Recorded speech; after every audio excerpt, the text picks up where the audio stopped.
ሰላም ተኸታተልቲ ናይዚ ቻነል ከመይ ትኾኑ ፅቡቅ ክትኮኑ ናይ ወትሩ ትምኒትናን ባህግናን እዩ ሎሙን ከም ወትሩ ኣገዳስን እዋናውን ትሕዝቶታት ሒዝናልኩም መፂና ኣለና ክሳብ መወዳእታ ናይዚ መደብ ምሳና ክትፅንሑ ብክብሪ ንዕድመኩም ባህር ናይ ሎም ኣርእስቲ መቸም ሎሚ ኣገዳሲት መዓልቲ እያ ክትከውን እዚ ኩናት ናይ እስራኤልን ኢራንን ከምኡ ድማ ኣሜሪካን ብቃላት ናይ ዶናልድ ትራምፕ ሲሪየስ ክንወስዶም ድሕሪ ኮይና ሎሚ ኣገዳሲት መዓልቲ እያ ክትከውን ስለምንታይ እቲ ፈኸራ ናቶም ናይ መወዳእታ ሰዓታቱ እናቀረበ ይመፅእ ስለ ዘሎ እንታይ እቲ ፈኸራ ተባሂሉ ዘለኸ Between Iran and the United States are raising fears of an even wider war in the Middle East. Tehran says any attack on its power plants will trigger immediate retaliation, including the full closure of the Strait of Hormuz, strikes on energy facilities and US-linked interests across the region. In reiteration of our previous warning, if any fuel or energy facilities in Iran are targeted, we will respond by targeting energy and technology institutions and desalination plants linked to America and the Zionist entity in the region. It comes after President ሕጂ እንታይ እዮም ዝብሉ ዘለው እዚ መቸም ፅቡቅ ጌርና ርኢናዮ ዘለና እዩ እቲ ዶናልድ ትራምፕ ዓብይ ተሕዲድ እዩ ሂቡ ዘሎ እቲ ዓብይ ተሕዲድ ድማ ብተሕዲድ መሊሶም ዘለዉ ስለዚ it's very very interesting ኣብዘን ዝመፃ ዘለዋ ሰዓታት maybe I don't know maybe ከባቢ 6 ሰዓት 7 ሰዓት ተሪፍዎ ኣሎ ምክንያቱ ወሽመጥ ሕርሙዝ ኣብ ውሽጢ 48 ሰዓት ሙሉእ ብሙሉእ እንተደይከፊትኩሞ ከቢድ ፅጉምቲ ክወስደ ብሙሉእ እቲ ናይ ፀዓት መመንጨው ናይቲ ሃገር ካብቲ ዝዓበየ ጀሚረ ብሙሉእ ክድምስሰ ቃል በቃሉ ኦብሊትሬት ክግብረ ክድምስሰ ኢልዎም ኣሎ ኢራን ድማ እንድሕሪ ከምኡ ክገብር ኮንካ ብፈኸራኻ ንድሃል ኣይኮናን መንገድና ንቕይር ኣይኮናን ከምኡ እንድሕሪ ጌርካ ሽም ናይተን ዕላማታት ኣብ ዝተፈላለየ ሃገራት ዘለዋ ሓደ ብሓደ እናጠቐሱ ናይ ፀዓት መመንጨዊ ናይ ቴክኖሎጂ ሰንተርስ ከምኡውን ናይ ማይ መፃረዪ ብሙለን ክንሃርመን ኢና and we can do this ፅቡቅ ጌርና ክንሃርመን ንኽእል ኢና ንዑ ጥራይ ዘይኮነስ ኣብ እስራኤል ዘሎ ናይ ኒኩላር ፋሲሊቲ እውን ኣብ ጥቆ ሃሪምና ኣለና ምልክት ሂብናኩም ኣለና እንታይ ክንገብር ከም ንኽእል ምባል ነጊሮም ኣለዉ ስለዚ እቲ ሕቶ ናይ ብሓቂ ከቢድ ክኸውን እዩ ሓንቲ ፖስት ነይራ ዶናልድ ትራምፕ ገይርዋ ይገበራ ምናልባት ኮንፈርም ገይረ ከምፃልኩም እየ እንድሕር ንከምዚ ጌርኩም ኢሉ ምክንያቱ ብዙሕ ፌክ ኒውስ ስለ ዘለኩም እንድሕር ጌርኩም ኒኩለር ክጥቀም እየ ዝመስል ዘረባ ቃል በቃል ነታ ኒኩለር ኣይበላን ግን ኒኩለር ክጥቀም እየ ዝብል እዩ ግን ኒኩለር ተጠቂምን ኣይተጠቂምን ፍልልይ ክህልዎ ኣይኮነን እዚ ኢራን ኢሎሞ ዘለዎ እንድሕር ክጥቀምሉ ኮይኖም ኒኩለራዊ ኦፕሽን እዩ ዝውን ምክንያቱ ኒኩለር ኣብኡ ከሎ ቀትለካ ይኽእል ኸውን እቲ ሓደ እውን ብዙሕ ሰብ ክቐትል ዝኽእል ምዃኑ ፍሉጥ እዩ ስለዚ እቲ ኩነታት ኣብ ከቢድ ዝኾነ ደረጃ በፂሑ ከም ዘሎ ኢና ንርኢ ዘለና ኢራን ድማ they're not blinking and they're not bluffing ብናይ ዶናልድ ትራምፕ ተሕዲድ ናይ ፈኸራን ከበድቲ ቃላትን ዝዳሃሉ ኣይመስሉን እዮም ዘለው እዚ ጉዳይ እዚ ሎሚ ብታዕብደ ኩናት ድራማቲካሊ ክቕይር ይኽእል እዩ ብዙሓት ከም ዝግምትዎ ዶናልድ ትራምፕ ከንሰሓብ ከም ዝኽእል እዩ ኢራን ከንሰሓብ ይክእሉን እዮም because ንኢራን there is nothing to lose ኦልሬዲ ብዙሕ ከሲሮም ኣለዉ እዚ ኩናት እዚ ብዝኾነ ይኹን መንገዲ ጠጠው እንድሕሪ ኢሎም እቲ ስርዓት ሰርቫይቭ መንግስቲ ኢራን ነብሱ ከጥሕና ይክእልን እዩ ስለምንታይ ከቢድ ክሳራ ኣውሪዶም ኣሎ ኣብ ትሕቲ ቅርፂ ናይቲ ሃገር ስለዚ እቲ መንግስቲ ምስቲ ኣብ ልዕሊኡ ዘሎ እገዳ ነዚ ኩነታት እጅ ጠጠው እንተቢልዎ ባዕሉ ንውጥቀቱ የቀላጥፍ ኣሎ ማለት እዩ ስለዚ ካብዛ ኩናት እዚኣ መንግስቲ ኢራን ክስዕር ጥራይ ዘሎ ክስዕር ማለት ድማ ኣሜሪካ ኢዳ ክትህብ ክትክእል ኣለዋ ኢዳ ክትህብ ማለት ነቲ ኩናት ኣነ ጠጠው ከብለየ ክትብል ኣለዋ እዚኣ እታ ስዕረት ናይ ኢራን ካብዚ ኩናት እዚ ኣሜሪካ ኣየኣኽለኒ ኢላ ክትእለ ክትክእል ኣለዋ እሳ እንተገይራ ጥራይ ኢራን ትዕወት ብኻለ ዘራርባ ኢራን ናይ ዓወት ስትራቴጂ ናቶም ንኢራን ነቲ ኩናት ንኣሜሪካ እቲ ኩናት ኣዝዩ ከቢድ ክኾና ክኽእል ኣለዎ ኣመና ከቢድ ምስ ኮነ እቲ ኩናት ጥራይ ኣሜሪካ ካብዚ መስርሕ እዚ ከተላግስ ትኽእል ስለዚ this is going to be very decisive ኣብዘን ዝመፃ ዘላ መዓልታት ማለት እቲ ውግእ ዶናልድ ትራምፕ መርገፂ ክቕይር ዝኽእል እምበር እቲ ኩናት ነዊሕ ክቕፅል ከም ዝኽእል ዝግመት ዘሎ ማለት ሎሚ ዶናልድ ትራምፕ ፍሉይ ነገር ክገብር ተዘይኪኢሉ ነቲ ዓውደ ኩናት ክቕይሮ ዝኽእል ሓይሊ ክህሉ ይክእልኒ ዝብል ገምጋም እዩ ዘሎ We are live in Tehran, in Washington, Saudi Arabia, capital. The U.S. president telling Iranians, you have 48 hours to open the Strait of Hormuz or I will blow up your power plants, starting with the biggest and most important one. Iran has responded, and it seems that they have no intention of doing what the U.S. president is asking of them. Can you walk us through the response that you have seen from Iran over the last few hours? ስለዚህ ዶናልድ ትራምፕ ከቢድ መተንቀቕታ ተደይቱ ተገይሩ ድማ ኣብ 48 ሰዓት ኣብ ስጉምቲ ክወስድ ምዃኑን ኢራን ድማ ነቲ ንሱ ዝብሎ ዘሎ ከተግብሩ ይብሎም ኢና ርኢና ዘለና እስከ እንታይ ተበፅሕ ኢሉ ክሳብ ሕጂ Well, Cyril, in the middle of this war, it seems that another war is going on, which is the war of rhetorics and narratives. And with President Trump raising the stake, the Iranians are responding with more confrontational rhetoric. And it's clear now that there is a unified position here, because we're hearing, after we heard from the armed forces, we heard from the Speaker of the Parliament, and now the Vice President, they're all on the same point. The moment the power plants in Iran are going to be hit, the whole region will go for a blackout. And more than that, the Strait of Hormuz will remain closed. And it won't be open except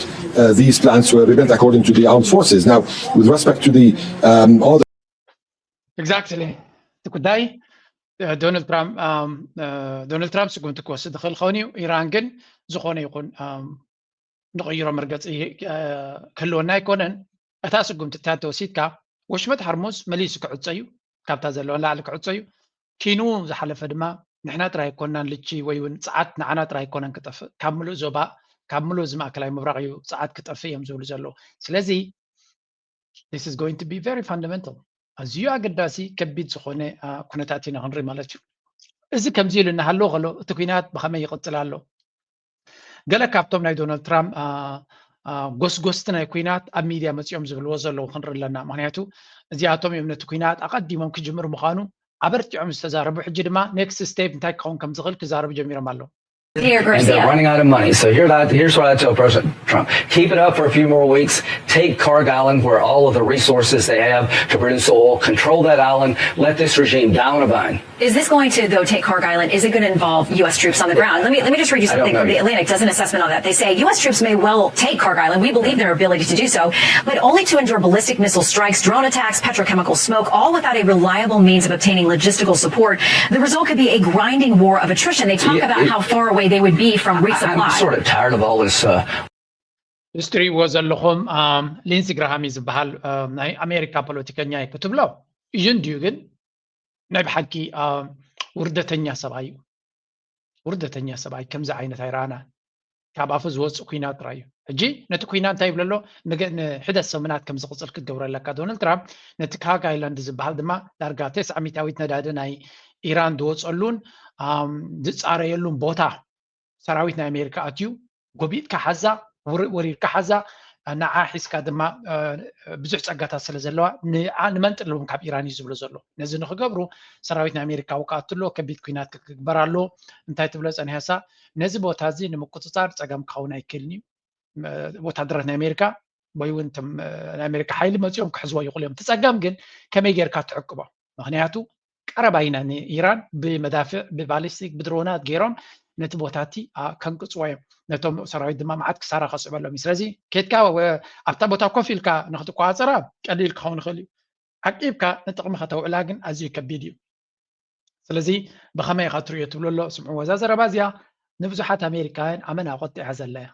Armchair quarterback, and this has been an amazing military operation. God bless the fallen. But it's a difference when we talk about troops on the ground. I trust the Marines, not that guy. I trust DOD. We got 2 Marine expeditionary units sailing to this island. We did Iwo Jima. We can do this. The Marines, my money is always on the Marines. I don't know if you take the island or you blockade the island, but I know this. The day we control that island, this regime, this terrorist regime, has been weakened. It will die on a vine. And here's what I want to do. I want to get with Chris. I want to sprint to peace. As the war winds down, I want peace to ramp up. The reason we don't have Saudi Arabia and Israel making peace is October the 7th, 2023, Iran through Hamas attacked Israel, stopping normalization. I want to take up and complete what Biden started. As soon as we get Iran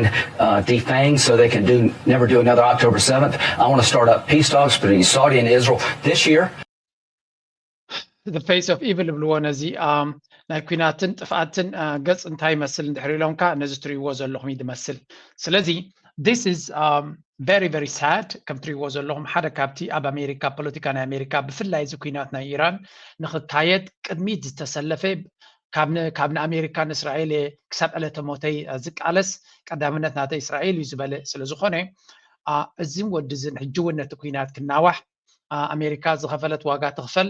ነዚያ ቦታ እዚኣ ክትቋፀር ኣለዋ ተሃብታዊ ዘሎ በዚ ጌርና ድማ ኢና ነቲ ስርዓት ክንቅይሮ ንኽእል ከነዳኽሞ ንኽእል እዚ ድሕሪ ነዚ ቦታ ዝተቆፃፂርናዮ ንኢራን ድማ ተንበርኪኽናያ ስዑድ ዓረብ ምስ እስራኤል ክትዕረቕ እያ እቲ ኖርማላይዜሽን ዝበሃል ድማ ክቕፅል እዩ ስለዚ ዘይተሓሓዝ ነገራት ከተሓሓዝ ዝፍትን ዘሎ እቲ ዕላማ ድማ ከመይ ጌርካ ነቲ ኩናት ከም ዝቕፅል ትገብሮ እዩ ኤግዛክትሊ ቤንያሚን ነተንያሁ ናይ እስራኤል ዝብላ ዘሎ እዩ listen to him it's the same ብሓደ እዚ ምስ እስራኤል ዝሰርሕ ናይ ኣሜሪካ ፖለቲከኛ ካትብሮ ግን ናይ እስራኤል ልኡኽ እዩ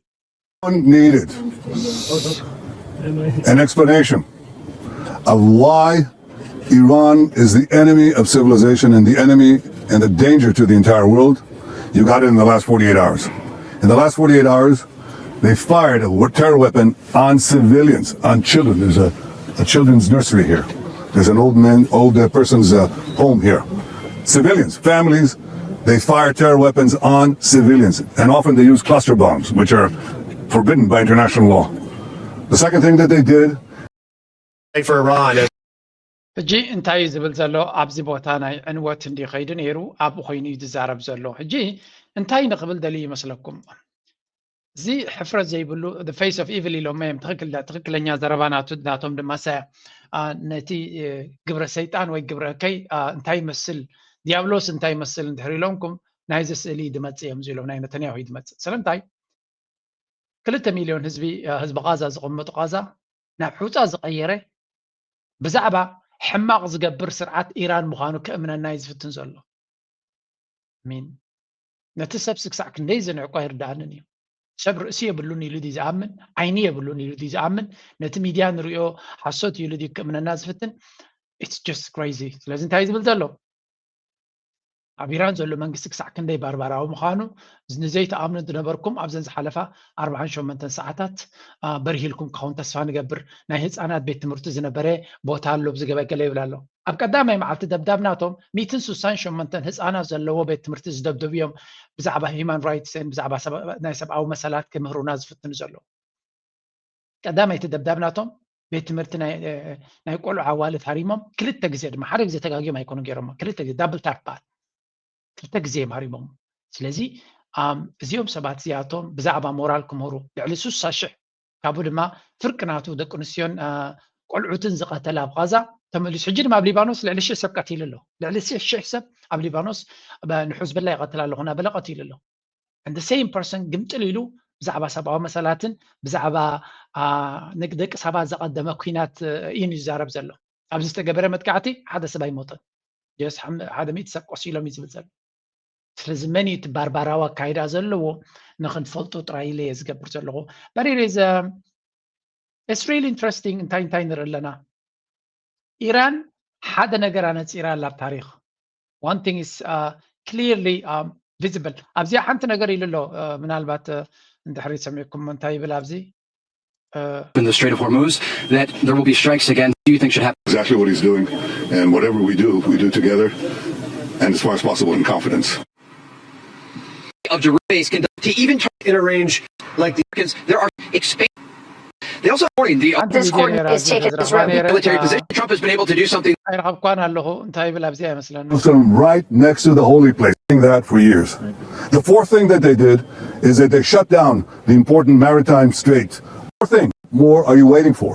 President Trump has correctly said that Israel, the United States and Israel in this great partnership, we're fighting the battle not only for ourselves, but for all of you. And he asked a simple question, where are you? And it's time to heed President Trump's call, his leadership and his vision, not merely for እንታይ ዝብል ዘሎ ኣነን ኣሜሪካን ንኢራን ምኽኣል ስለ ዝሰኣልና እያ መፂኹም ሓግዙና ንኩልኹም መራሕቲ ናይ ዓለም ኣብዚ ኩናት እዚ ኣነን ዶናልድ ትራምፕን ኣነን ንዓለም ወኪልና ኢና ንዋጋኣልኩም ዘለና ነዚ ናይ ጥፍኣት ሓይሊ ዝኾነ ናይ ኢራን ኢና ንዋጋኣልኩም ዘለና ስለዚ ንሕና ስለዘይከኣልናዮ ኣበይ ኣለኹም ንዕባ ሓግዙና በጃኹም እንታይ ኢኹም ኮንኩም እዚ ኩሉ ናርኣኹም ናብዚ ኩናት ዘይትሕውሱ ዘለኹም እዩ ዝብል ዘሎ ስለዚ ንሱን ኣሜሪካን ናይ ዓለምና ዝሓየለት ሃገር ትበሃል ናይ ውግእ ማስተር ማይንድ ዝኾነት ኣሜሪካ ምስኣ ኮይኑ ዝገብሮ ዘሎ ኩናት ንኢራን ስለዘይከኣልዋ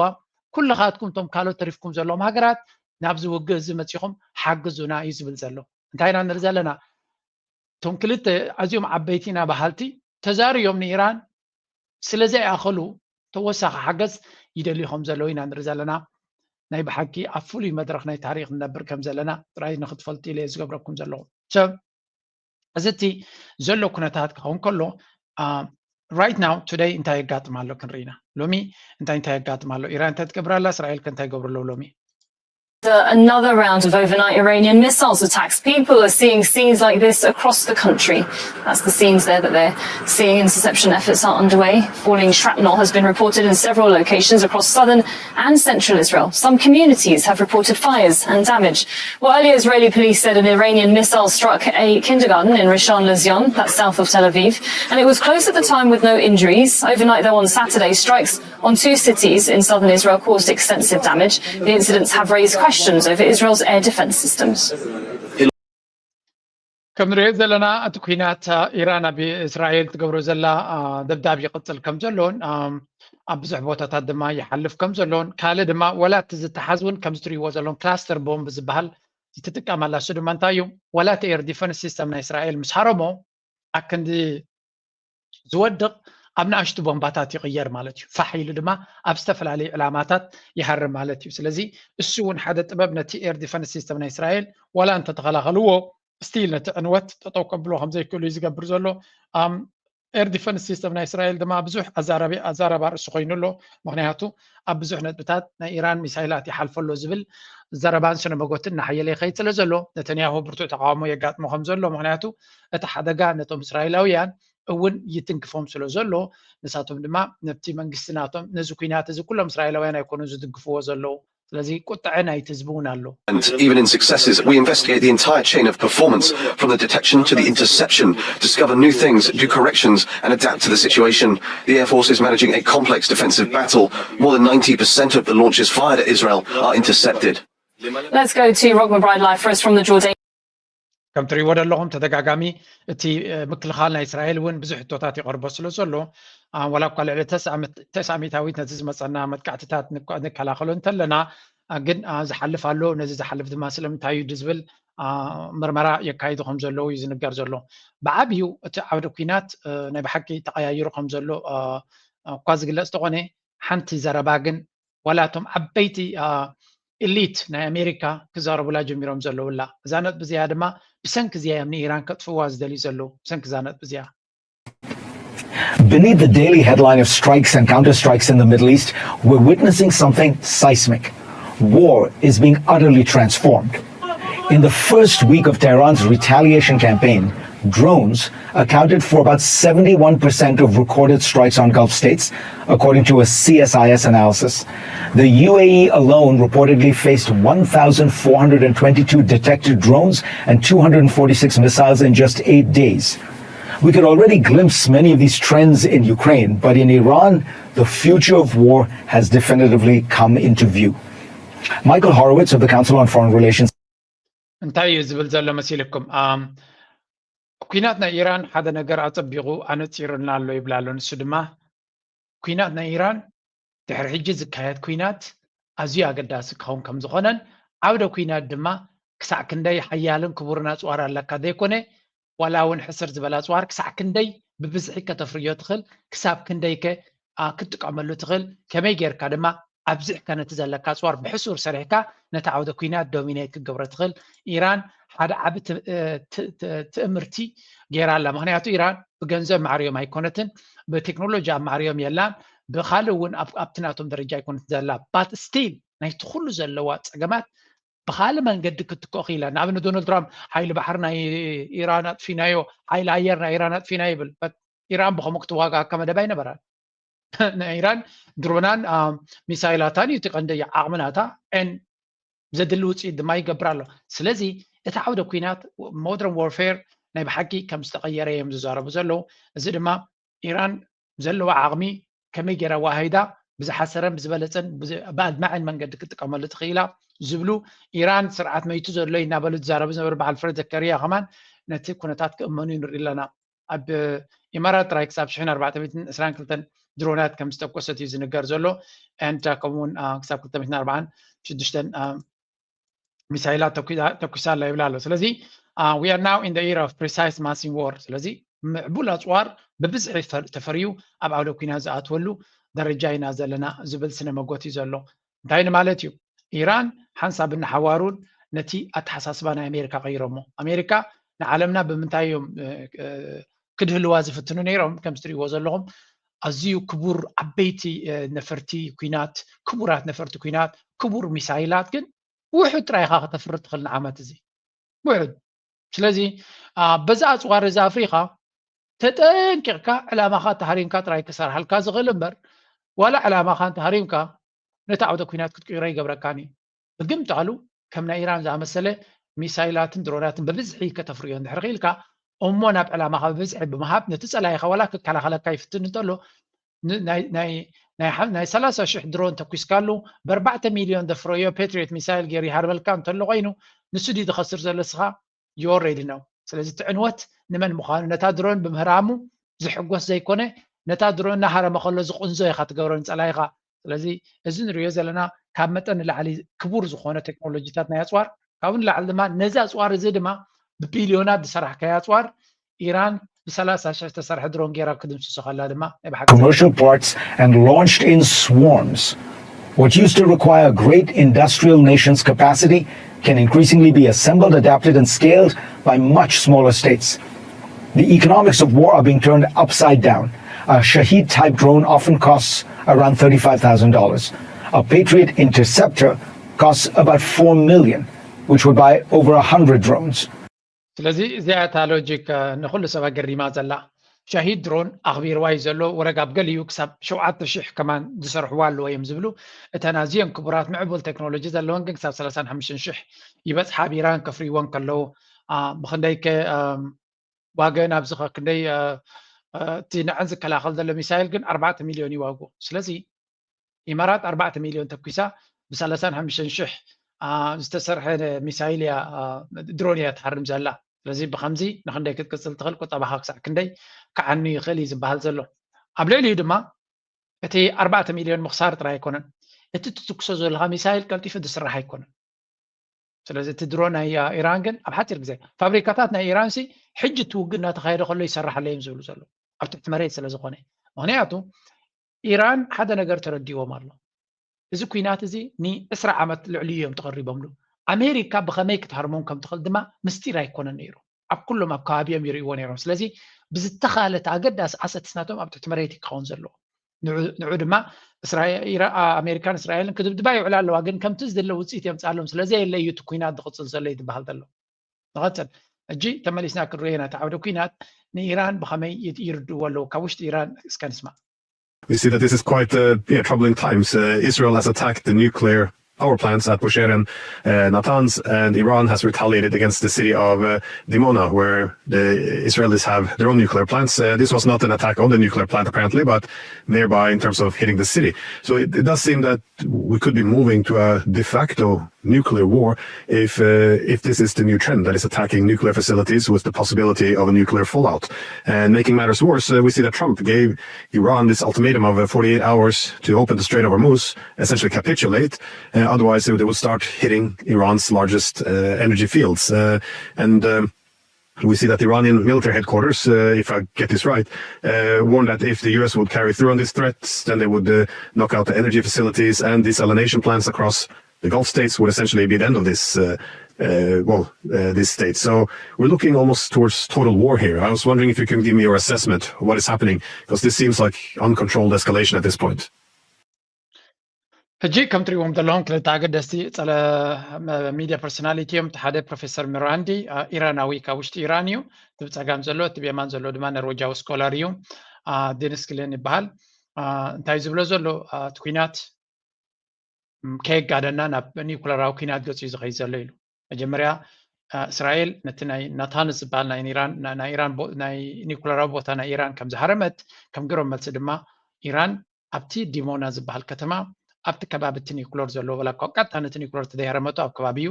ዓብ ዕንወት ከም ዘውረደት ስለዚ ክልቲኦም ተፈታቲኖም ከም ዘለውን ወላ እውን እቲ ስትራቴጂ ኢራን ኒኩለር የብላ እንድሕሪ ኢልካ እንታይ ክትገብር እያ ግን ትገይም እስራኤል ኒኩለር ኣለዋ ስለዚ እስራኤል ኒኩለር ክትጥቀም ተጀሚራ ኢራን ድማ ነቲ ናይ ኒኩለር ቦታ ናይ እስራኤል ክትሃርሞ እያ ስለዚ ነቲ መደበር ናይ ኒኩለር ናይ እስራኤል ክትውልዓ እያ ስለዚህ እስራኤል እውን በኒኩለር ክትሃርማ ከም ትኽእል በዚ ዝግመት ዘሎ እቲ ካልኩሌሽን ከምዚ ዘሎ ስለዚ ትቅድድማዊ እዚ ካብ ኮነ ከምኡ ድማ ናይ ዶናልድ ትራምፕ መጠንቀቕታ ኣሎ ኢራን ድማ ክሰምዕዎ ይደልዩን ኣለዉ ስለዚ እዚ ኩናት እዚ ናበይ ክኸይድ ይኽእል ከመይ ተንብብዎ ኣለኹም ካብ ኢራን እዩ ዝብሎ ዘሎ ንስማዕ Well, thank you very much for inviting me, Glenn. It's always a pleasure being on your show. Yes, but we have to keep in mind, of course, and I know your audience knows this, but Western media, for some reason, pretends as if this were not the case. The war began with U.S.-Israeli aggression, like 8-9 months ago. And every attack was met with a response. In other words, the Iranians are retaliating. They're not initiating anything. So the attack last night on the Israeli regime and on buildings linked to their nuclear program was in response to their strike on Iranian nuclear facility. And Iran's response to escalation has already been seen by all of us when the Israeli regime, with U.S. coordination, there's no doubt about that, when they struck Iran's vital gas installation in the South Pars gas field, the Iranians swiftly responded and destroyed significant parts of Qatar's gas field. እንታይ ዝብል ዘሎ ፕሮፌሰር ራንዲ ሓደ ካብቲ በይኑ ዳርጋ ነቲ ናይ ዓብዪ ናይ ኢራን ናራቲቭ ነቲ ዓውደ ኩናት ብወገን ኢራን ብብቅዓት ኣብቲ ሜይንስትሪም ሚድያ ይኹን ኣብቲ ኢንዲፐንደንት ሚድያ ጉዳይ ናይ ኢራን ዘውፅኡ ዘሎ እዩ ብዙሓት ሰባት ይፈርህሉ እዮም ንሂወቱ እስራኤልሲ ሓደ መዓልቲ ቀትልዎ ክፍትኑ ከም ዝኽእሉ ክሳብ ሕጂ እውን ኣይፈትኑን ክንብል ኣይንኽእል ኢና ሕጂ እንታይ ዝብል ዘሎ እዚ ኩናት እዚ መጀመርያ ኩሉ ግዜ ናትካ ኦድየንስ እኮ ፅቡቅ ገይሩ ዝፈልጦ ግን ናትና ኦድየንስ እውን ፅቡቅ ገይሩ ዝፈልጦ ግን ምዕራባዊ ሚድያ ክጠቕሳ ዘይደሊ ነገር ኣላ ኢሉ እሱ ድማ እዚ ኩናት እዚ እስራኤልን ኣሜሪካን ሕጊ ጥሒሶም ዝኸፈትዎ ኩናት እዩ ስለዚ ኢራን ኣብ ወራር እያ ዘላ ወራሪ ሓይሊ እዩ ዝሃርማ ዘሎ ስለዚ ኢራን መሰል ናይ ርእሰ ምክልኻል እያ ትገብር ዘላ ሓደ ካብ ቀፂሉ ይብላ ኣሎ ኣብ ነፍሲ ወከፍ ካብ 9 ወርሒ ገይሩ ለት ኩናት ኣብ ወርሒ 6/25 እዩ ጀሚሩ እጂ ድማ ይቕፅል ኣሎ ኢሉ ኣብ ነፍሲ ወከፍ ዝተገብረ ኩናት ዝተገብረ መጥቃዕትታት ኢራን ዝገበረቶ መጥቃዕቲ ጥራይ እዩ ነቲ ኩናት ዝቕይሮ ዘሎ ይብላ ኣሎ ኣሜሪካ ምስ እስራኤል ኮይኖም ብሓደ እዮም ዝሰርሑ ዘለዉ ኤቭሪ ስጉምቲ ዝገብርዎ ዘሎ ነቲ ኤስካሌሽን ዶሚኔት ክገብርዎ ኢራንሲ ተስፋ ዘይብላ ካፒቹሌት ክገብሮ ኢዳ ክትማርኽ እዮም ዝደልይዎ ዘለዉ ነፍሲ ወከፍ ስጉምቲ ዝወስድዎ ዘለዉ ድማ ንኢራን ከሰንብድ ይኽእል እዩ ሕጂ ኢዳ ክትብ ትኽእል ኢሎም እዮም ዝገብርዎ ዘለዉ እቲ ግብረ መልሲ ኢራን ትቦ ዘላ ግን መብዛሕትኡ ግዜ ንኣሜሪካን ንእስራኤልን ነተን ጎረባብቲ ሃገራትን ክፅመምኦ ዘይክእላ ደረጃ እዩ ዝፈጥር ዘሎ ስለዚ ኣብቲ ኤስካሌሽን ወይ ነቲ ኩናት ከተስፍሖ ክትፍትን ከለኻ ፀላኢኻ ድዩ ዝያዳ ዝሕምሞ ዘሎ ዋላ ንስኻ ዝያዳ ይሕምመካ ኣሎ እዩ ትሕቶ ዝያዳ ዓለም እዩ ዝስምዓ ዘሎ ዝያዳ ዓረብ እዩ ዝስምዖም ዘሎ ዝያዳ እስራኤል እዩ ዝስምዓ ዘሎ ዝያዳ ድማ ቁጠባ ናይ ኣሜሪካ እዩ ዝስምዖም ዘሎ ስለዚ እስራኤል ናይ ኢራን ስትራቴጂ እንታይ እዩ ነቲ ኩናት ኩሉ ግዜ ንኣሜሪካን ንእስራኤልን ንዓለምን ኣዝዩ ዋጋ ከቢድ ዋጋ ከኽፍላ ከም ዝኽእልን እቲ ዋጋ ድማ ኣብ ኢራን ብዝወርድ ዘሎ ዕንወት ጥራይ ደይኮነ ኣብ ጅባኻ ኣብ ገዛኻ ኣብ ቁጠባኻ ኣብ መነባብሮኻ ክቕየር ከም ዝኽእል ክገብርዎ እዮም እዚኣ እያ እታ ስትራቴጂ ናይ ኢራን and they are doing it effectively ክሳብ ሕጂ እቲ ቃንዛ ካብ ኢራን ወፃኢ ኣብ ጅባ ናይ ነፍሲ ወከፍን ኣብ ሂወት ናይ ነፍሲ ወከፍን ኣብ ነፍሲ ወከፍ ሃገር ናይ ዓለምና ከም ዝበፅሕ ገይሮም ኣለዉ ስለዚ እዚ ድማ ነተን ሃገራት ዓረብ ድማ ብፍሉይ እቲ ቃንዛ ከም ዝስምዓን ገይሮምን ኣለዉ facilities and its LNG facilities in particular and Saudi and Emirati energy facilities. And the reason why Iran did that was to make sure that the United States didn't go further. And then we saw Trump post on social media that the Israeli regime won't do this again. Of course, he then made threats against Iran, but that was to cover basically this retreat, this the fact that he wanted to back down. ብሓፈሻ ከም ንሪኦ ዘለና እቲ ኩነታት ዶናልድ ትራምፕ ዋላ እኳ 10 ግዜ ንኣሜሪካ ኣፈራርዩ ንኢራን ኣፈራርዩ ኣብቲ ናቱ መስርሕ ክእትዋ ይፍትን እንተሎ ኣብ ግዳ ሓቂ ግን ኢራን ተፈራሪሃ ኣብቲ ንሱ ዝደልዮ ዘሎ ኩነታት ተኣትወሉ የላን ጥራይ ደይኮነ ነቲ ዝግበር ዘሎ ኤስካሌሽን ወይ ነቲ ኩነታት ናብ ዝገደደ ናብ ምግባር ኣብ ዝግበር ዘሎ ኢራን ዳርጋ ኣሜሪካ ወይ ዶናልድ ትራምፕ ልቡ ተጥፋኣሉላ ብቁጠባ ንበሎ ወላ ብሎጂስቲክስ ንበሎ ወላ ብነዳዲ ንበሎ ወላ ብኩሉ ነገር ንኣሜሪካ ይኹን ንዓለምና ነቲ ኩናት ከቢድ ከም ዝኸውን እያ ትገብሮ ዘላ ነፍሲ ወከፍ ስጉምቲ ናይ ኢራን ድማ ዘይተጸበይዎ ካልኩሌሽን እዩ ዝፈጥር ዘሎ ሓደ ካብቲ ምዕራባዊ ሚድያ ኦብሰሲቭሊ ዳርጋ ከም ጽላላ ዓይነት ገይሩ ዝዛረበሉ ዘሎ ኣርእስቲ እዚ እዩ missile attack to date, targeting Diego Garcia, a joint US-UK military base in the middle of the Indian Ocean. Iran has denied responsibility, and it's still unclear where the strikes originated. The island is located about 4,000 kilometers from Iran. The UK says the attack was unsuccessful, but it's raising questions of how far Iran's missiles can reach. If Iran is trying to strike targets so far away, could it also have the capability to hit sites? ሕጂ ናይዚ ዲየጎ ጋርሲያ ዝሃረመቶ ሚሳይላት ዝተተኮሰ ካብ ኢራን ዝበሃል ዘሎ ሓደ ካብቲ እስራኤል ደይመደይላ ብምዕራባዊ ሚድያ ገይራ ዓብይ ፕሮፓጋንዳ እያ ትሰርሓሉ ዘላ እቲ ዕላማ ድማ እንታይ እዩ ኢራን ንእስራኤል ጥራይ ደይኮነሲ ወላ ንኤውሮጳውያን ሃገራትን ክትሓርመኩም ትኽእል እያ ዝብል እዩ ባይ ደ ወይ አንኮንፈርምድ ኣየረጋገፅኮን ኣለኹ ግን ዝተረጋገፀ ከምፃልኩም እየ እዚ ሚሳይል እዚ ንሕና ይኮና ተኩስናዮ ዝብል ድምፂ ካብ ኢራን ክወፅእ ጀሚሩ ኣሎ እዚ ኻንታዩ ኢራን እስራኤል ባዕላ ተኩሳ ነቲ ኩናት ከተስፍሖ ክትፍትን ከም ትኽእል ፎልስ ፍላ ክትገብር ከም ትኽእል ምግማት ከድሊ እዩ ስለምንታይ እስራኤልን ሚድያናታን ብጣዕሚ እዩ ዝዛረበሉ ዘሎ እዚ ከምታ ነተንያሁ ንዑ መፂኹም ሓግዙና ዝብል ዝነበረ ብኸመይ ክሕግዝዎ ይኽእሉ ምክንያቱ ንዓኻትኩም እውን ክሃርሙኹም ይኽእሉ እዮም እቲ ኩናት ናባኻትኩም እውን ክመፅእ ይኽእል እዩ ስለዚ መፂኹም ምሳና ተሓወሱ ናብቲ ኩናት ዝብል ዘሎ ስለምንታይ እዩ ዶናልድ ትራምፕ ካብቲ ኩናት ክወፅእ ከም ዝኽእል ይርድኦ ኣሎ ዶናልድ ትራምፕ ነቲ ክሳራ ናይዚ ኩናት ክፃወሮ ስለዘይክእል እንታይ ክገብር ክኽእል ኣሎ ምክንያት ክፈጥር ኣለዎ ካልኦት ሃገራት ናብቲ ኩናት ክሕወሳሉ ዝኽእል እሞ ንነተንያሁ ክሕግዝዎሞ ናብቲ ዓውደ ኩናት ንኽኣትዋ ብኡ መንፅር ድማ እቲ ኩናት ክናዋሕ እዩ ዝደሊ ዘሎ ስለዚ እዛ ዘረባ እዚኣ 4,000 ኪሎ ሜትር ክንቀሳቐስ ዝኽእል ሚሳይላት ኢራን የብላን ክንብል ኣይንኽእልና ክህልዎም ይኽእል እዩ እቲ ዕላማ ግን እንታይ ክገብሩ እዮም ዝፍትኑ ዘሎ መን ክህረም ይኽእል መን ናብዚ ኩናት ክኣትሎ ብኸመይ ምስ ኢራን ክሰርሑ ኣለኩም ገለ ዝብል ኣንጻር ኢራን ኮይንኩም ምስ እስራኤል ክሰርሑ ኣለኩም ዝብል ፕሮፓጋንዳ ንምንፋሕ ብዙሕ ነገር ኣብ ሚድያ ክዝረብን ክስራሕን ንርኢ ኣለና ስለዚ ንእሽተይ ንስማዕ ኣብዚ ብዛዕባ ሚሳይላት cruise missile with an estimated range of between 2,000 to 3,000 kilometers. Destroying Iran's ballistic missile capabilities is a shared goal between the US and Israel. But it's difficult to determine how much of its capacity has been degraded since the war began. ከምቲ ንሪኦ ዘለና ነዚ ኣፅዋራት ናይ ኢራን ንምድኻም ኢራን ዓቕሚ ኣለዋ ንብዙሓት ካልኦት ክትሃርም ትኽእል እያ ዝብል ብፍላይ ናይ እንግሊዝን ናይ ኣሜሪካ ሚድያታት ኦልሞስት ዳርጋ ምሉ መዓልቲ ብዛዕባ እዮም ክዛረቡ ዝውዕሉ ዘለዉ እቲ ኣጀንዳ ድማ ከምዚያ ዝብለኩም ሓገዝ ናይ ኣሜሪካ ንምርካብ ኣሜሪካ ናብቲ ኩናት ክትቅፅል ካልኦት ሃገራት ኤውሮጳን ካልኦትን ድማ ኣብቲ ኩናት ጆይን ክሕወሱ እሞ ንክሕግዝዎም ዝግበር ዘሎ ኣጀንዳ እዩ እንተቲ ናይ ኢራን ስትራቴጂ ኢትስ ቨሪ ሲምፕል ኣብዚኣ ብንእሽተይ ካርቶን ገይሮምልና ኣለዉ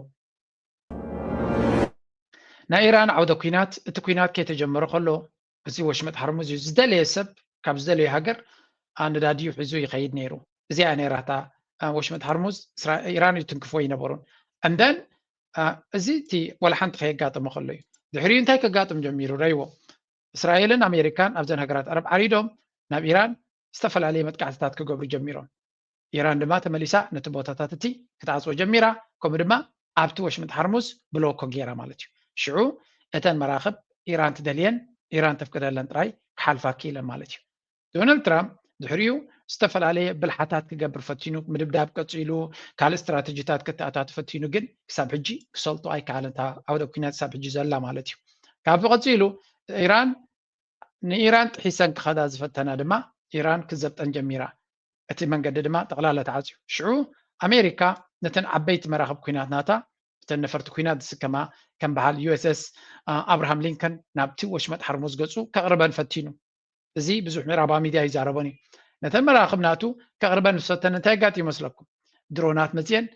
ባዕ ከብላ ጀሚረን ወላይ ሃረማ ናብ ጥቃ ምስ ሃረማ ሰንቢዶም ኣሜሪካ ነተን ዓበይቲ መራኽብ ኩናት ናቶም ከህድምዎን ፈቲኖም ማለት እዩ ከም ብሓድሽ ካልኣይ ግዜ ኣብዚ ዘለዎ እውን ካልኣይ ግዜ እውን ፈቲኖም ነይሮም እዩ ዝበሃል ካልኣይ ግዜ ድማ ኣትዮም ሃሪሞማ እታ መርከብ ኣብ ገለ ክፋል እውን ተቃፂላ እዩ ዝበሃል ድሕሪኡ ሰንቢዱ ዶናልድ ትራምፕ ሓይሊ ባሕሪ ናቱ መራኽብ ኩናት ናቱ ጠቕላላ ካብቲ ናይ ውግእ ቦታ ኣጸቢቑ ህዲሙ ናብ ህንዳዊ ውቅያኖስ ኣርሒቕዎ ማለት እዩ ስለዚ ናብ ቻይና ዝኸዳ ዘለዋ ካብ ኢራን ዝብገሳ ትኺለን ወፅየን ናብ ዕላመን ይኸዳ ኣለዋ ዶናልድ ትራምፕ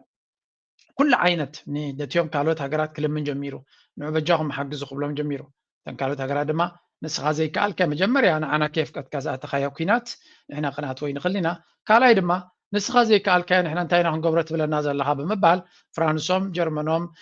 ኢንግላንዶም ኣውስትራልያ ኔቶ ብምሉእ ኖ ኢሎም ኩሎም ማለት ስለዚ ዶናልድ ትራምፕ ድማ ምስ ኢራን ጥራይ ዘይኮነ ምስ ኔቶ እውን ክበኣስ ጀሚሩ ዋጋ ናይ ነዳዲ ይውስኽ ዶናልድ ትራምፕ ድማ ተሃዲድን ፈኸራን ኮይኑ ይቐፅል ማለት እዩ ከምኡውን ነቲ ኣብ ኢማራት ዝነበረ ኩነታት እውን መሊሱ ከጋግድዶ ካልእ ከሽክዑ ስለ ዝፈተኑ ንዑ እውን ዝያዳ ከጋድድዎ ጀሚሮም ሕጂ እቲ ዘሎ ኩነታት ኢራን ተፍቅደሉ ነገር ጥራዩ ክቕፅል ዝኽእል ኣብ መወዳእታ እንታይ እዮም ዝብል ዘለዉ ነቲ ጠቕላላ ነቲ ኢራን ነቲ ኣብ ኢማራት ሓቢዩ ዘሎ ሓይሊ ንዑ እንተደምሲስና ነዚ ቦታ ዝተቆፃፂርና ኢራን እያ ከም ድሌታ ክትገብሮ ትኽእል ዝብል ሎጂክ ኢና ንርኢ ዘለና ስለዚ እቲ ዓውደ ኩናት ብመንገዲ ናይ ኢራናውያን ክትሪኦ ከለኻ ከምዚ ክኸውን ዘለዎ ዝብል ገምጋሚ ዘለዎም ንመለስ ኣብቲ ናይ እስራኤል ጉዳይ shrapnel falling in different areas. Is there any damage at all? Yeah, there have been reports that Israel has been experiencing intense missile activity incoming mainly from its believed Iran. There have been multiple alerts being issued mainly around the Jerusalem and central Israel areas, but also in the south. They seem to have been the targets. The authorities there have been telling people to take shelter, reporting incoming Iranian missiles. There have been reports of explosions, and it's thought that some of the warheads have been these cluster-type munitions that distribute these smaller bomblets. So we're getting reports that at least 8 locations, mainly across central Israel, have been impacted by falling parts, falling debris or falling explosives. There is reports of damage. We're seeing that on social media. We're still trying to ascertain what casualties there might have been. Earlier, there were also alarms being issued. ብሓፈሻ ከም ትሪእዎ ዘለው ኣብ እስራኤል እውን ክነዓቕ ዘይክእል ዳመጅስ ይወርድ ከም ዘሎ ኢራን ኣብ እስራኤል ትገብሮ ዘላ እዮም ዝነግሩ ዘለው እስራኤል ብርግፅ ብርቱዕ ዝኾነ መጥቃዕቲ ትገብር ከም ዘላ እዩ ዝንገር ዘሎ ነዚ ወላ ሓንቲ ምሽፍፋን ዘድልዮ ኣይኮነን ብሳተላይት ኢሜጅስ ባዕሎም እውን ስለ ዘምፅዎ ዘለው ብዙሕ መጥቃዕቲ ይገብሩ ኣለዉ ግን እስራኤል እንታይ ይገብሩ ኣለዉ ኢራን እንታይ ይገብሩ ኣለዉ ኣይኮነን ኩሉ ግዜ እቲ ጉዳይ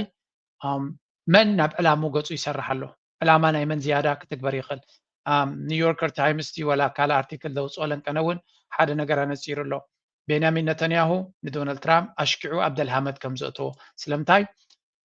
ኣብ ቀዳሞት 2 መዓልቲ ነቶም መራሕቲ ተቐቲልና እዮም ንዓብ ክለዓል እዩ እቲ ስርዓት ድማ ክወድቕ እዩ ዝብል ካልኩሌሽን ነይርዎ ስለዚ እዚ ሕጂ ኣጋጢሞም ዘሎ ኩነታት ኮምፕሊትሊ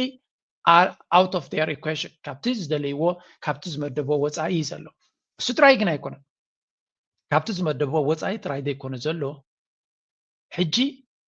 ብኸመይ መንገዲ ኤግዚት ይገብሩ እውን ከቢድ ኮይኑ ኣሎ ሓደ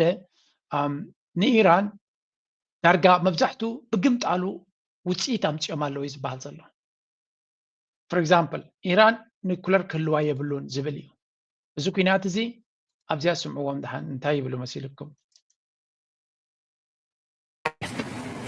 Beneath the daily headline of strikes and counter-strikes in the Middle East, we're witnessing some ናይ እዚ ኣይኮነትን give me a second እንታይ ይብል ነይሩ ኣብዚ ናይ ኒኩለራዊ ቴክኖሎጂ ናይ ኢራን ዝዝረብ ነይሩ ኣብዚ this is it Back with Danny Centrinovitz, who say that one of the possible probable outcomes of this conflict will be an Iran that decides to race toward building a nuclear weapon. It's never done that before. It's always stopped short. It's always stayed kind of one or two feet before that red line. Why do you think they'll now make a dash for it?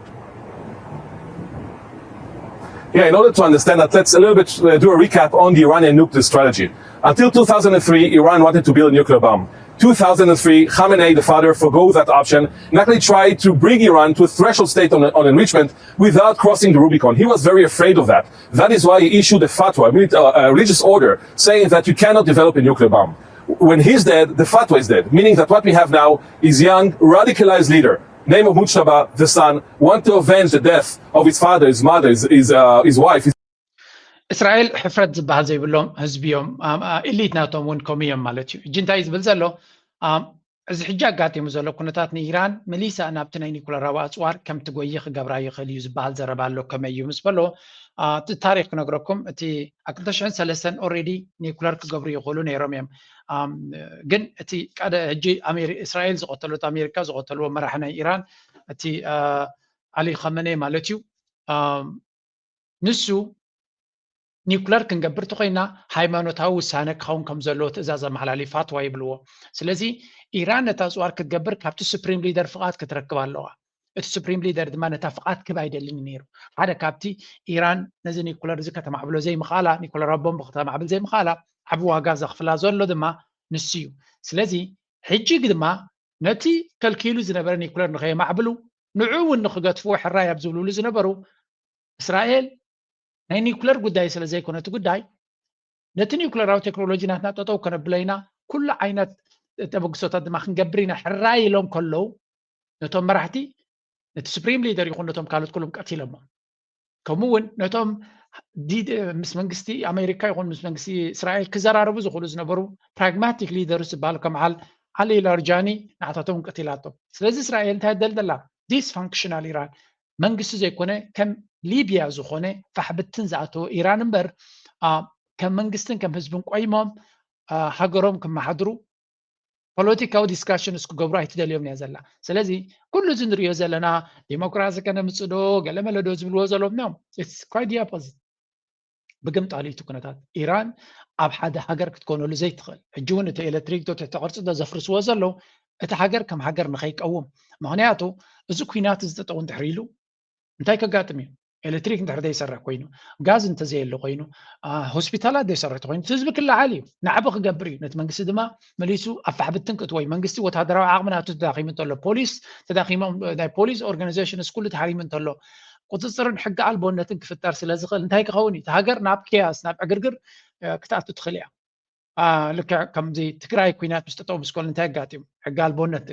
ነጊሱ ነይሩ ምክንያቱ እቲ ብልፅግና ኤግዛክትሊ ከምኡ ዓይነት ድርቁስቁስ ዝበለ ሕግን ስርዓትን ዘይብሉ ህዝቢ ናሓትሕዱ እናተሰራረቐ ዝነብረሉ ኣካይዳ ኣብ ትግራይ ክፈጥር ፈትዩ ንብልፅግና ማለት እዩ ልክዕ እስራኤል ድማ ከምኡ እዩ ክገብር ክፍትን ዕላማ ኢራን ከም ሃገር ክትቀውም ከም ዘይትኽእል ክገብሩ እዮም ምክንያቱ ኢራን ኩሎም ፐርሻውያን ኣይኮኑ ካልኦት ዓሌታት ኣለዉ እዮም ኩሎም ፋርሲ ዝዛረቡ ይኮኑ ካልእ ቋንቋታት ኣለዎም ስለዚ ነዚ ንምግትግባር ድማ እዩ እቲ ኣጀንዳ ዘሎ በዓል ነተንያሁን ጎምሸትን ፕሮፓጋንዳ ዝገብሩ ዘለዉ ኣንቲ ኢራን ድማ ብተፈላለየ መንገዲ ይንገሮም ኣሎ እቲ ጌይም ንዓታቶም ንፀጋታቶም ንምምዝማዝ ከም ዝኾነ በርሂሎም ኣሎ ስለዚ ኣብዚ ጉዳይ እዚ ነቲ ሕጂ መራሒ ዘሎ ምሽጠባ ማለት እዩ ሂ ከን ዱ ኤኒቲንግ ነዚ ኩነታት እዚ ኣቦን ስድሩን ብምሎም እዚ ምዕራባዊ ዓለም ክሳዕ ክንደይ ጠላምን ዘይእመንን ምዃኑ ስለተረድአ ተቐላጢፉ ኒኩለር ክገብር ይኽእል እዩ ዝብል ዘረባ እውን ንሰምዕ ኣለና በት ኣጋይን it is always difficult ነቲ ሓቀኛ መዐቀኒ ናይቲ ኩነታት ንኽትፈልጦ በቲ ኮይኑ በቲ ግን ኢራን እውን መንገዲ ናቶም ኣብ መዓዝ ናቶም ፈሊጦም ኣለዉ እንታይ ይፅበዮም ኣሎ ናበይ ይኽየድ ኣሎ እቲ ኩነታት እንታይ ክኸውን ከም ዝኽእል ይግምግሙ ኣለዉ ከቢድ ፈተና እዩ እዚ ኩናት ጠጠው እንተደይበለ ግን ንመንግስቲ ኢራን ዋላ ነቲ ሃገር ኢራን ሕማቕ እንተኾነ ንመንግስቲ ኢራን ግን ንቐፃልነቱ ኩናት ከድልዮ እዩ ዝበሃል ዘሎ ስለዚ ነፍሲ ወከፍ ዝሓለፈት መዓልቲ ንኢራን ነቲ መንግስቲ ኢራን ከም ሃገር ንኽቀውም ቅቡል ዝኾነ ምክንያት እዩ ዝወሃቦ ዘሎ ምክንያቱ መን ነቲ ሃገር ከፍርሳ ይደሊ ኣሎ እስራኤልን ኣሜሪካን እንታይ ክፋል ናይቲ ቅርፂ ናይቲ ህዝቢ ናይቲ ሃገር ዋላ ነቶም ተቃዋምቲ ሓደ ኣሎ ተቃዋማይ ኣብ ደገ ኮይኑ ነቶም ዲያስፖራ ዘሎ ዘንቀሳቐስ እንታይ ፖስት ገይሩ ነይሩ እቲ ትሕቲ ቅርፂ ዝፈርስ ዘሎ ናይ ህዝቢ ኢራን እዩ ናይቲ መንግስቲ ወታደራዊ ኣቃዋማ ዲ ሰላያዊ መርበባት ዲ ናይ ሚሳይል ቦታታት ክትሃርሞ ትኽእሉ ኢኹም ትሕቲ ቅርፂ ናይ ህዝቢ ምህራም ግን ናይ ህዝቢ ኢራን ፀጋታትን ምዕባለን ስለ ተፍርሱ ዘለኹም እዚ ደገፍ ብህዝቢ ክህልዎ ይክእልኒ እዩ ዝብል ፅሑፍ ፅሒፍ ነይሩ ስለዚ እቲ ኣብ ኢራን ዝግበር ዘሎ ዕንወት ሕጂ ድማ ናይ ነዳዲ ቦታኦምን ናይ ነዳዲ መፃረይ ቦታ ከምኡውን ናይ ጋዝ ቦታ ናቶም ከምኡውን ናይ መመንጨዊ ፀዓት ክትሃረም ድሕሪ ኮይንካ ነቲ ህዝቢ ናብ ደልሃመት ንክኣቱ ትገብሮ ስለ ዘለካ ህዝቢ ኢራን መመሊሱ እንታይ ዓይነት ሰይጣናዊ ሓይሊ ኣንፃሮም መፂኦም ዘሎ ይዝርዶም ብገይሮም ድማ ንሳቶም ናብቲ ዝግብኦም ቦታ ናብ ክሕዝዎ ዝኽእሉ መንገዲ ክኸዱ እዮም ብዝኾነ ኢራን ህላዊያ ይኹን ቀፃልነታ ኣብ ነፍሳ ዝተመርኮሰ ኮይኑ ቴክኖሎጂ ናታ ውሽጣዊ ዓቕሚ ናታ ስለተጠቀመት ሕጂ እውን እንተኾነ كم إيران كاب إيران كتمهارة تخل انتهم زبل إيران ናይ ብሓቂ ናቶም ኢንተርናል ኢንጂነሪንግ ካፓሲቲ ዘለዎም ብኩል ትሩፍ ዝኾነ ናይ ኢንጂነሪንግ ብቅዓት ዘለዎም ስለ ዝኾኑ እዮም ነዚ ድሮናት እዚ ከማዕብልዎን ናቶም ኢንዱስትሪ ክገብሩን ክኢሎም ስለዚ ካብ ኢራን ማንም ሰብ ክመሃሮ ዝኽእል ብዙሕ ነገር ከም ዘለዎን ከም ኢራን ሓያል ኮይንካ ክትከይድ ኮይንካ you really need to have your own industry military industry technology ክልወካ ክኽእል ኣሎ ክንዲ ኢራን ዝተኣገደ ሃገር የለን ኤርትራ ገዳ ኣለዋ ግን ክንዲ ኢራን ኣይኮነን ዘለና ገዳ ክንዲ ኢራን ገዳ ይብልና ሓቀን ምዝራ ማለት እዩ ገዳ ኣለና ግን ክንዲ ኢራን ኣይኮነን ግን ክንዲ ኢራን ካይኮንና ንሕና ኢራን ኣዝዩ ብዙሕ ህዝቢ ዘለዎ መዓት ፀጋታት ዘለዎ ምስ ዓበይቲ ሃገራት መሻርክቲ ዘለዎ ሃገር እዩ ስለዚ ኤርትራ ኣብ ንእስነታ ኣብ ቁልዕነታ ንሽተይ ከላ ስለ ዘጋጠማት ትብዶ ከምቲ ዝደለ ኮኔክሽንስ ከይገበር ከምቲ ዝደለ ክትተዓፃፅፍ ኣብ ዘይከኣለትሉ እዋን እዩ ኣጋጢሟት ትብዶ ስለዚ ወላ እኳ ክንድና ኢራን እገዳ ይብልና እንተበልና ናይ ናትና እውን ፍልይ ዝበለ ብሎኬድ እዩ ነይሩ ካብ እገዳ ንላዕሊ ናትና ልክዕ ከምዚ ብሎኮ ገይሮም እንታይ ትእቱን ከም ኤርትራ ንእሽተይ ሃገር ተኮይንካ ድማ ወላቶም ካልኦት ትካላት ምሳኻ ክሰርሑ ይደልዩን እዮም ስለዚ ያ ኤርትራ ብዙሕ ፈተናታት ምስ ናይ ኢራን ዝመሳሰል ኣለዋ ብኸመይ መንገዲ ክትወፅኦ ትኽእል ድማ ምናልባት እቲ ኩነታት ንዓና ኣብ ዝሓሸ ቦታ ኢና ዘለና ዝሓሸ ቦታ ማለት ድማ እቲ ንዓና ስቃት ክፈጥር ዝኽእል ዝነበረ ሓይሊ ዝዓበየ ፈተና ናይ ህላወ ኣጋጢሞ ስለ ዘሎ ክወፃ ድያ ይወፃን ድማ ይንፈልጥና እሱ ድማ ኢማራት ክትብሎ ትኽእል ከምኡ ድማ ብልፅግና ንባዕሉ ክልቲኦም ኣከቢድ ፈተና እዮም ዘለዉ ካብዚኣቶም ግን ብዙሕ ክንምሃሮ ንኽእል ነገር ኣሎ ዓለም ምሉእ ድማ ካብዚ ናይ ኢራን ጉዳይ እዮም ዝምሃሩ ዘለዉ and I really want that we learn from this and ሓንቲ ነይራቶም ኣብዚ እዚኣ modern warfare ናይ ዘመናዊ ዓውደ ኩናት እንታይ ከም ዝመስል ኣብዚ ፅቡቅ ገይሩ ገሊፅዎ ኣሎ እንታይ ዝብል ዘሎ new military architecture ሓድሽ ወታደራዊ ትሕተ ቅርፂ እንታይ ይመስል መጀመርያ ቺፕ autonomous systems ሕሱርን ባዕሉ ክኸይድ ዝኽእል ሲስተም ክህልወካ ኣሎ ዝኻ ማለት ከም ድሮን ዓይነት autonomous ባዕሉ ክዝወር ዝኽእል ባዕሉ ከይዱ ዕላሙ ሃሪሙ ክውድእ ዝኽእል ሲስተም ክትፈጥር ኣለካ እዚ ድማ AI ተወሲኽካሉ ዝበርትዐ ይኸውን ምክንያቱ AI ናቱ ብልሕውን ስለ ዝህልዎ እቲ ንብረት ማለት እዩ ርዩ ኩነታት ርዩ ስቕ ኢሉ ኣብዚ ቦታ ከይድካ ህረም ጥራይ ዘይኮነስ ኣብቲ ቦታ ሰብ እንተለዉ ጥራይ ህረም ኣብቲ ቦታ ተንመኻይን እንተለዋ ጥራይ ህረም ንኽብል ንክውስን ተወሳኺ ብልዒ ይኣትዎ ማለት እዩ AI ምስ ተወስኹ ኮመርሻል ሳተላይት ኢሜጀሪ ከም ድማ ኣብ ሰማይ ኮይኑ ናይ ሳተላይት ኢሜጅስ ክበካ ዝኽእል ክልሎ ምክንያቱ እቲ ትሰዶ ዘለኻ ዕላማ ትሰዶ ዘለኻ ድሮን ከይዱ ኣብቲ ዘለዎ ቦታ እቲ ዕላማ ብትክክል ኣብኡ ሎድ የለን ካብ ሳተላይት ኢሜጅስ ክልወካ ኣሎ ስለዚ እዚ እውን ኣገዳሲ resilient communication ፀላኢ ክበታትኖ ዘይክእል ናይ communication ጥበብን ክእለትን ክልወካ ኣሎ integrated sensors ነገራት ድማ ዝተሓዋወሱ ክኾኑሎም ኢንተግሬት ናብ ንሓትሕዶም ዝተኣሳሰሩ ሲስተምስ ከም ድማ ሳይበር ቶልስ ብዓብዩ ድማ ነቲ ሳይበር ሴኩሪቲ ናትካ ከተሕይል ድልዱል ክኸውን ተዘይኪሉ ቴክኖሎጂ ሃኒፀ ኢልካ ብሰለስተ ኣርባዕተ ሃከርስ ወይ እውን ናይ ፀላኢኻ መጥቃዕቲ ብሙሉ ብሓደ ክድቅስ ዝኽእል ተኮይኑ ዳርጋ ዘይብልካዩ ክኸውን ዝኽእል ስለዚ ሓደ ካብቲ ኤርትራ ኣብ ቴክኖሎጂ ወላ እኳ ፀገም ኣለዋ እንተበልና እቲ ፀገም ሕጂ ነዚ ሕጂ ክመፃ ዝኽእል ፈተና ክሳዕ ክንዱ ፀገም ክኾን ኣይክእልኒ ዝብል እምነት ኣለኒ ስለምንታይ ወላ እውን ቴክኖሎጂ እንተዘለዋ ኤርትራ በቲ ቴክኖሎጂ ገይሮም ዝዓበየ ሓደጋ ክፈጥሩልካ ይኽእሉ እዮም ምክንያቱ ነቲ ቴክኖሎጂ ብነፍስኻ ክትቋፀሮን ዓብይ ባጀት ጌርካ ካብ ናይ ቴክኖሎጂ መጥቃዕቲ ክትድሕን ተዘይክኢልካ እቲ ቴክኖሎጂ ኣብ ኢራን ሱፕሪም ሊደር ብምንታይ ተቐቲሉ ኣሎ እሞ ነቲ ናይ ከተማ ካሜራታት ሲስተም ተጠቂሞም ብኸሙ ስለዚ እቲ ዘለካ ቴክኖሎጂ ብብቅዓት ክትከላኸለሉ እንተዘይክኢልካ